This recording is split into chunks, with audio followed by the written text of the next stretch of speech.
Mu mpera z'ukwezi kwa Mata uyu mwaka nibwo impunzi z'Abanyekongo zatangiye kwakirwa mu Rwanda. Kuri ubu baragera ku 15,000. Abenshi muri bo bamaze kwimurirwa mu nkambi ya Kigeme bakurwa mu nkambi y'agateganyo ya Nkamira. Ibikorwa byo kwimuriza impunzi bikaba bikomeje kuko nta mpunzi zigomba gusigara mu nkambi y'agateganyo ya Nkamira.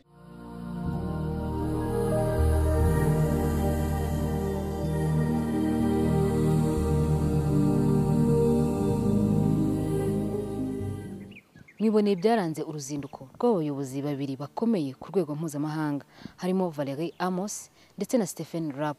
Bakaba barijeje impunzi gukomeza gushaka uburyo babashakira imibereho myiza igihe bakiri mu buhungiro, ariko banakomeza gukora ibishoboka byose kugira ngo amahoro agaruke muri Kongo babe bataha. Reka tubashimire mu mwabonye natwe muri kiganiro, kandi nanabibutse ko bashaka ibindi bisobanuro bahamagara kuri nimero itishyurwa ya Minisiteri y'Imicungire y'Ibiza n'Impunzi, ni nimero ya telefoni 170.